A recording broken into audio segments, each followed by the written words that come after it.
That countdown is real because you know it's about to get real. It's almost real. Like, my hair is real. It is really almost done. Yay! We have like 10 done. Look, y'all got some locks. Hey, Shorty got locks. Now this is called interlocking. That is what it's called, right? I didn't make that term up because I felt like that's what it was supposed to be called. Yes. Now, you don't do this method on everybody, do you? No. Is it all based on hair texture? Yes. So, depending on the texture, it's going to determine what method you use, what products you use. Yes. If you do you use products sometimes when you do new locks? I usually do. I usually use my product, which is Revé. It's 100% natural and organic, but your hair doesn't need the oils. Because it's oily enough.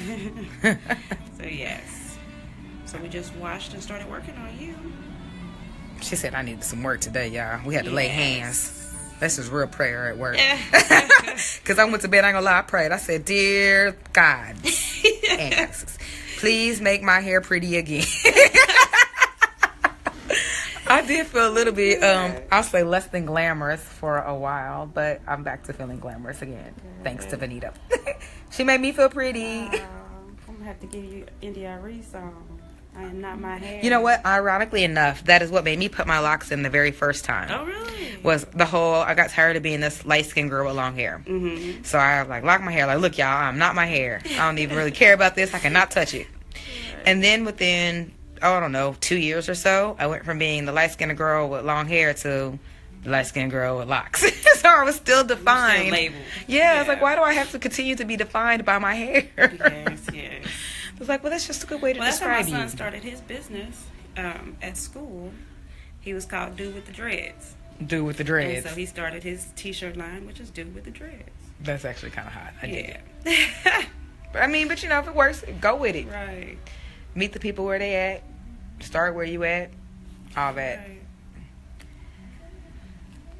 And we've been at this, what time do we actually get started? 9:30 maybe. Oh yeah, we put some time into this head. This is a labor of love, true love. This is it. True love.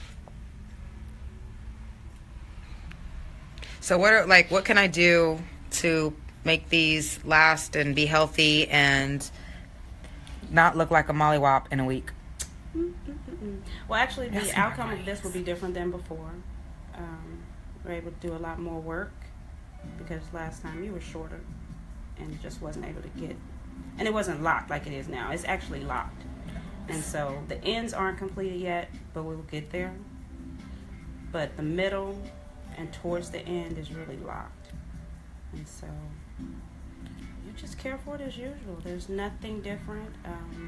I do suggest still wearing something at night, but that would be for anyone, especially cotton pillows and things like that. That soaks all the oils out and puts lint in your hair. So just be conscious of those things. Yeah, well, they coming right along. She says they're doing good. I had asked earlier in my other video about, you know, what to do if you're thinking about going natural or if you're considering getting dreads. And Miss Vanita said get a consultation. With so that anybody, not just specifically me. But I'm saying with her. Yeah, definitely. I'm saying you want to go to her. If you're in KC or some metropolitan areas, that's where you want to go. Definitely. Now, if you're somewhere else, then go somewhere else. But you can come here, you can come here. Appointments are encouraged. Call her, make an appointment, fly in. But yeah, and get a consultation so they can tell you, find out about your hair type, because I'm learning that the same methods don't work for everybody. And I also asked, when somebody asked me, does locking your hair make it grow faster? So I asked Miss Vanita about that. So what did you tell me? Because I want you to really not. It does grow faster. I will not debunk that because that is a truth.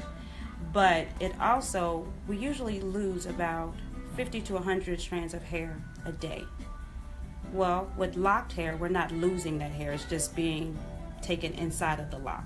And so we're definitely not losing that many as we would before without it. So it may look like it's growing faster, and it really does, because you're not manipulating it, you're not constantly brushing it, you're not constantly combing it. So it does have its advantages. So there's some truth to it, but I guess it really has more to do with how you take care of your hair and how you take care of yourself. Yes, so definitely. What really influences the health of your hair and scalp and how your hair grows and the water and the food you eat. The water. It all comes down to diet. It's not product. It's the water and the food you eat. Product is really third.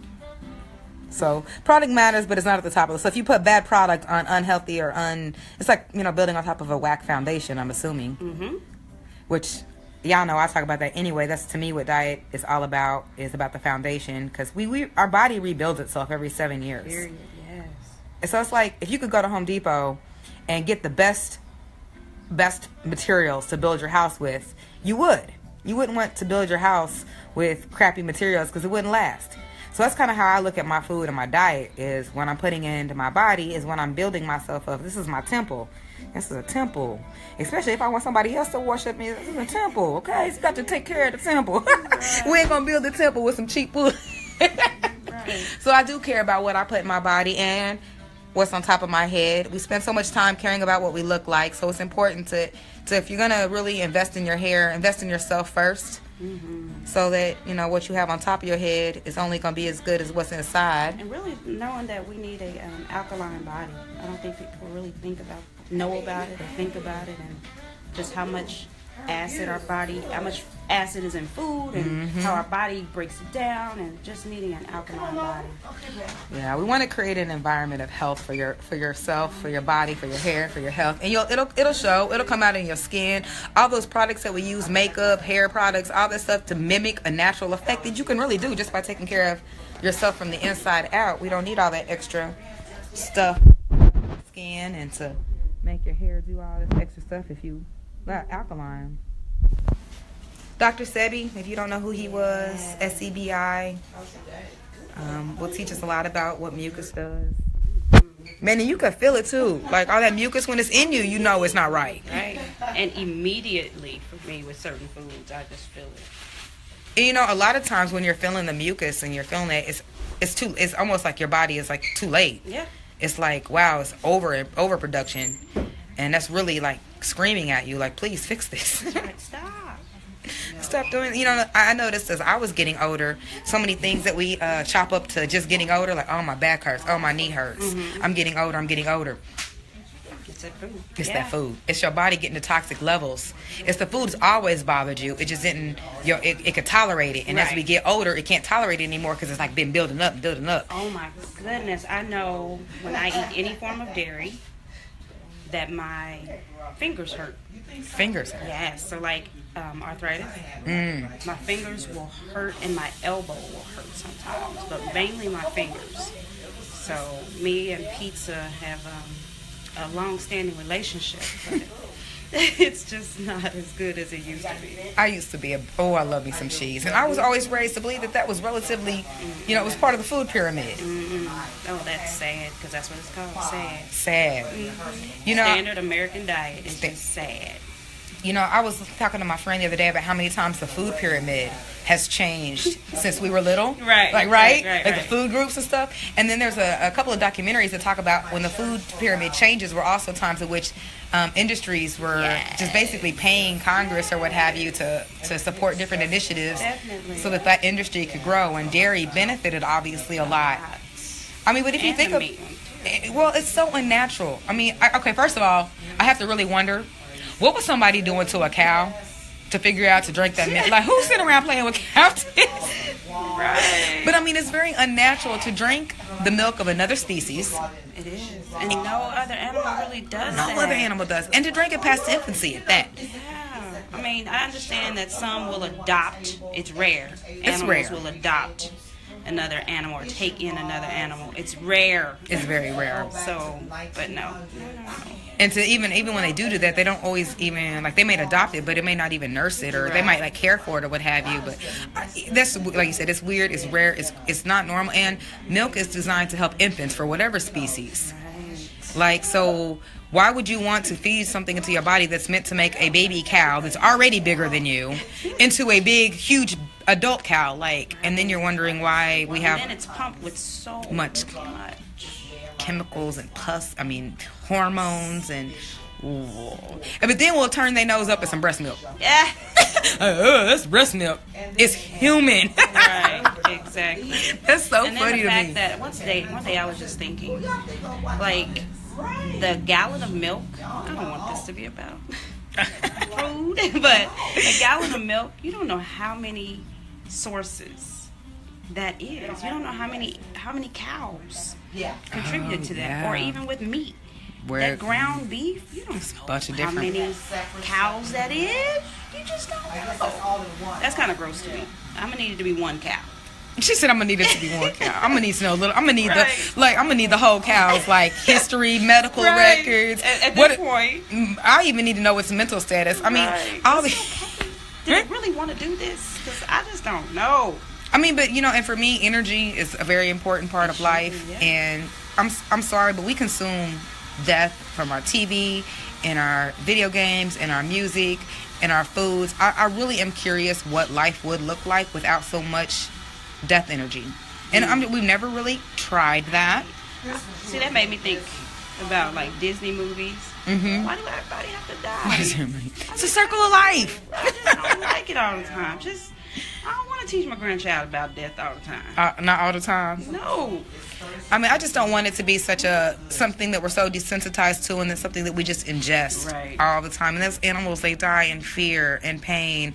And I mean, physics tells us that energy can't be destroyed. It has to be transferred somewhere. So sitting in that package of bloody, decaying carcass in the grocery store is this poor little animal's last breath and energy. And that's just not okay to me. It's his whole soul. And we don't need it anymore. Like, we used to live in a time where we did, but we don't. But like you said, this isn't a food video. But, hair and beauty, and it really, truly all is attached. And it is connected. And I don't think we don't spend enough time really understanding that connection. That's why we don't value life. Yeah, it's true. But I am really excited about the life of my hair that is coming along. I will post the phone number and address. I know I just seen somebody ask for the number. If you want to grab a pen, I'll have her give you her number now, but I'll post it. So I'll give you a few moments, because you want to come see Miss Fanita. She's awesome. She also has hair products. Tell us about your because we're talking about natural stuff. So tell me what all type of natural. Go ahead and grab it, please. Yeah, grab some of this. This is my little baby, and that is Renee. There's our label. Now, it was all natural ingredients that I can pronounce. Yes. Cocoa butter, coconut oil, shea butter, aloe vera, olive oil, grapeseed, castor oil, jojoba, corn. Yeah, this is all stuff that I can read with a Kansas City, Missouri School District graduation diploma. I can read everything on here. That is funny.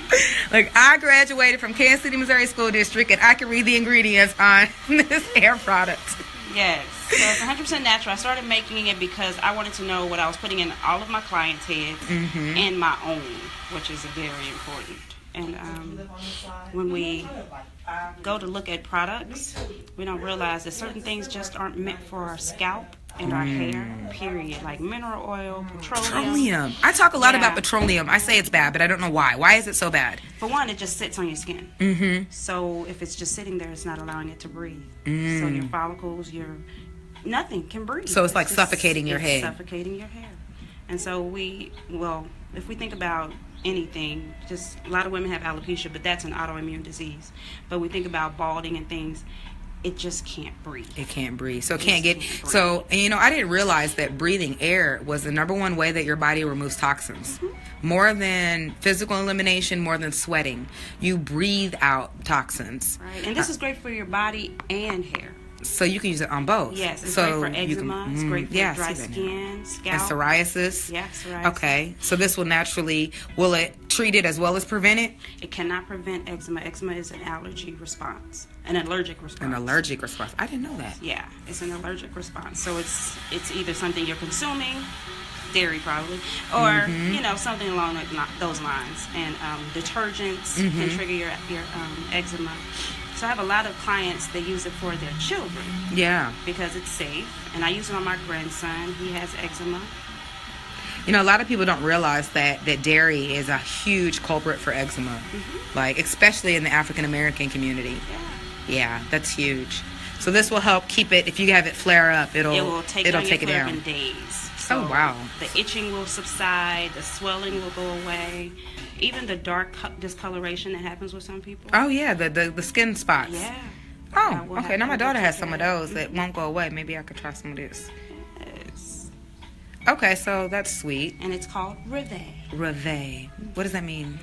Well, I'd love to make up a whole thing about it, but it's really just my ex-husband's name, my name, and my son. I like it. No, I like that. That's really that's what you made up. I like it. The whole thing about it, but no, that's made up, and that's really I like products with a story. Yeah. So now, do you sell this online anywhere? I do. I have my website. I sell it locally. I sell it in different vending opportunities. So yeah. So keep an eye out on the prowl. Yeah. And you can go to your website. What's your website? Reveille, RIVE products.com.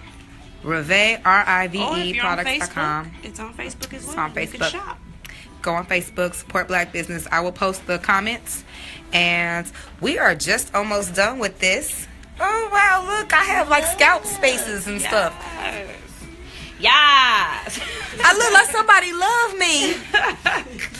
Like I got friends and loves and gray hairs. It's my wisdom strands. That's right. I got lots of wisdom. Lots of wisdom. Well, thanks for tuning in with me, the folks who have been in and out. Yes. And, of course, we will have follow-ups posted in the comments. Salon address, product, website, I'll post there as well. And, all right, so wrapping up day 82 of our 100-day yoga countdown. I will be online later. We're hitting the road later. I have told my road trip buddy that we literally have to stop somewhere on the road, rest stop or somewhere, as I do yoga outside today in the middle of the road somewhere, just to prove that it can truly be done anywhere. So be sure to check my page later for today's live yoga session. And tomorrow we will be in Iowa. So counting down to my trip to Jamaica, 82 days before my yoga certification. Thanks again for hanging out with me. Aset Noor goes live on the road, yoga in 50 states tomorrow. Love you, ashe, and namaste.